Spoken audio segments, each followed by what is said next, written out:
Okay. Last ఇంటర్వ్యూలో మీరు పిల్లల గురించి మాట్లాడారు.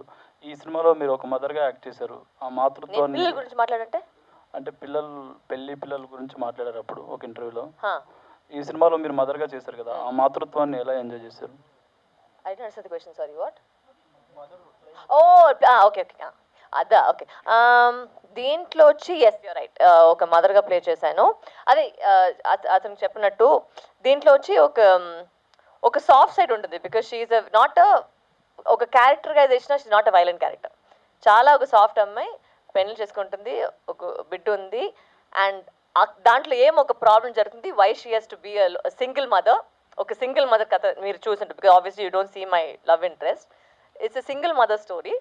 దాంట్లో ఏం జరుగుతుంది, దాంట్లో ఎలా ఒక ట్విస్ట్ అవుతుంది, ఎందుకు అది వైలెంట్ అవుతుందని ఒక క్యారెక్టరైజేషన్.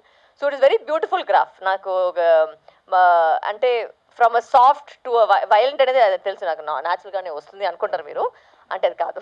నేను I'm not a violent character, but in this movie I think the softness came out little bit more, which I like in the film. Honestly that was my challenge to portray you, and I think I've done a good job. Hopefully you will enjoy it.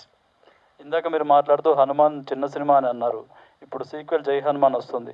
Me character హనుమాన్‌తోనే ఆగిపోయిందా? ఇందులో కూడా అది ఏమన్నా మీరు Prashanth Varma phone number ఇస్తాను, మీరు ఆయన phone చేసి అడగండి. ఓకే అండి.